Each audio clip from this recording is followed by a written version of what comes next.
know why I'm here? It's time to waffle. A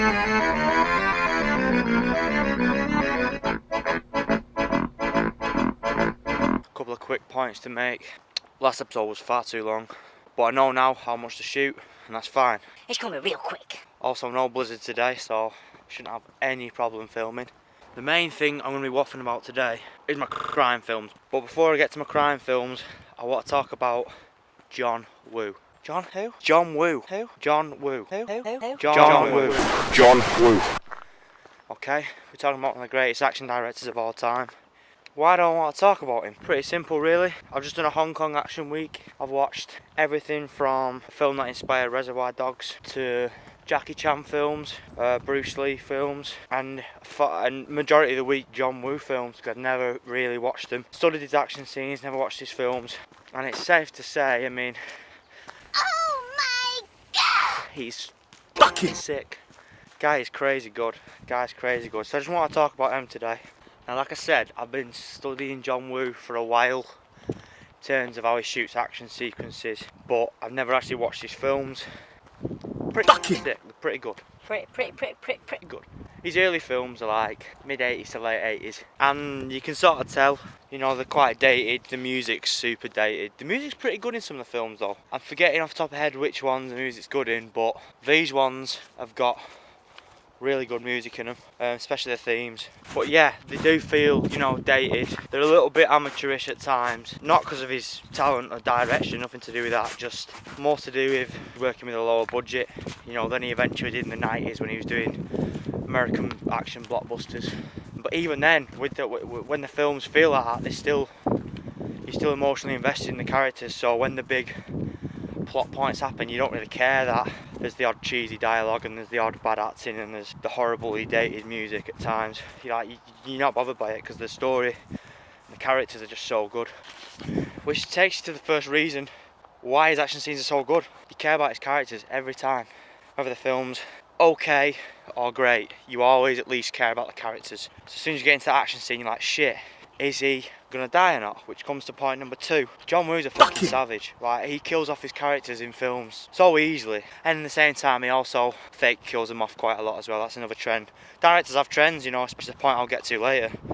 Like, you see the same plot points sort of recycled through all of John Woo's Hong Kong cop films. The betrayals, the undercover cops, all that stuff, you see it all the time, and I don't have a problem with it. I was watching him grow and mould, you know, his stories so they got better and better. You know, I think I watched 6 or 7 John Woo films, and by the last one, Hard Boiled, which is his masterpiece, you know, it's great, and you can see how he's developed them techniques till eventually he has his perfect film.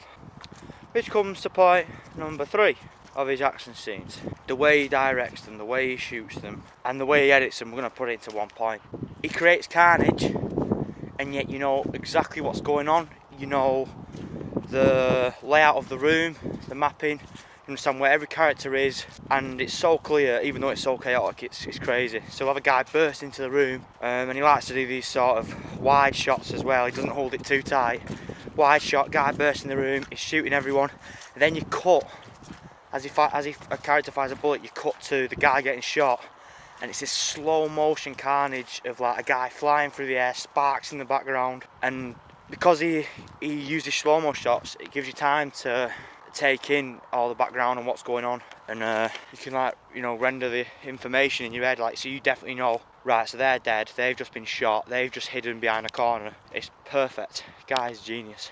Now, of course, like, I'm talking about his action scenes because I really want to get a crime film off the ground. Sadly, by the way, as well, it's another note, that filming didn't happen at weekend. Yeah, and I'm gutted as well. But that doesn't change the point that I still want to make some crime films. I've actually written 2 this week, 2 fresh crime films. One I favour more, I think I will shoot it. I asked my boy Terry, who played Hound Dog Hammond, that dude. You know Terry, everyone knows Terry. Well, they don't, but I mean, let's be honest. If you're watching this video, you probably know Terry. So yeah, I've written 2 crime films just this week. And what I was getting at with the John Woo thing, where you see him use common themes and use the themes to eventually sculpt his perfect picture, which a lot of other directors have done. You know, they say Martin Scorsese made his first film 3 times, you know, and even Damien Chazelle, you know, Damien Chazelle made Whiplash and then made La La Land, you know, like he's trying to find his masterpiece. And even though I think both of them are masterpieces, considering they have 2 different stories, they're very similar films with themes and the endings and the way he sculpts the layout of the film. And it is this idea of trying to sculpt your masterpiece, you know. So you will, if you know a director likes something, he's probably gonna have it in his next film again. There's a good chance, if he's still in his early days where he's yet to find his first, you know, what he considers perfect film, then oh, for fuck's sake, my Jordans. They are going to, you know, keep reusing stuff from their old films and keep reworking them and trying to find it until you get your perfect film. And that's what I want to get at with these crime films, because like I said, I've written about 7 now, and every one involves 2 crime characters that are sort of chalk and cheese but get along in a weird way. Some stories they get on more, in others they get on less. The point is, they become mates and eventually they betray themselves. It's like, Harry, why are you writing the same story over and over again? one, it's because they're not getting made, so I'm getting bored of that story, so I want to write a new one. But I still want to write a story about, you know, 2 hitmen that eventually, you know, have to turn on each other for whatever reason. The reason's different in every one. 2, because, you know, you get great dialogue out of them if you're doing a sort of Tarantino or a Goodfellas vibe, which I am, but I'm making it more northern. So it just feels like when me and Terry are chatting in real life, it's literally like that. One of them is having a rant on something, the other one's cutting in with his ideas, but the other guy's more passionate about it. Just genuine rambling, just like what this fucking video is. That sort of stuff, you know. There's the references, the pop culture references, but you don't want to push them too much because they can feel a bit forced. But generally speaking, it's the dialogue you get out of crime films like after the 90s that I just, you know, really sort of push the funny, sort of witty dialogue. But the third and main reason is I want to start shooting action scenes, you know. Like I said last video, I want to prove I can direct action. And this week I've been watching Hong Kong action films, you know. Jackie Chan, the master of action comedy and just the greatest stunts. John Woo, the master of the gunfight. And yeah, I want to shoot a gunfight. 3 of my films, including one of the ones I wrote this week, have the same gunfight in them, because I've already planned this gunfight out and I really like it. There's some good moves in it I'm satisfied with, and I just sort of really want to bring that to the screen, you know, to show you guys. It involves a ridiculously long take, which is John Woo hard-boiled as fuck, but also sort of inspired by Kingsman and shit. But yeah. Do fancy it. Picture.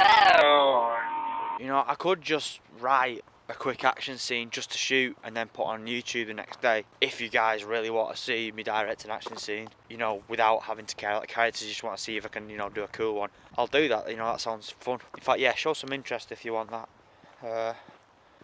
But as I was saying before, you know, it's been some great inspiration in these films. It's given me some extra ideas.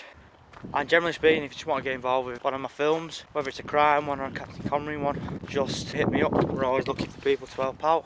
There's never enough actors, to be honest, so if you want to get your own little character, get on it. If you want a big role, hit me up. You know, I don't want to be in front of the camera all the time. The only reason I do it is because it's easy and convenient, because obviously I know the material better than anyone, and it's easy to direct myself and direct others when I'm acting with them, because I feel I can give them help, you know, getting the best performance out of them. But yeah, and that's it, you know.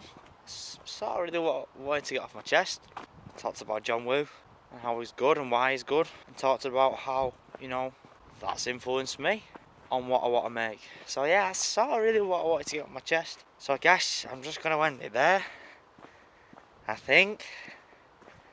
Potentially. Yeah, okay. If you've made it this far, thanks for watching me waffle. As always, I appreciate it, and I'll see you next week.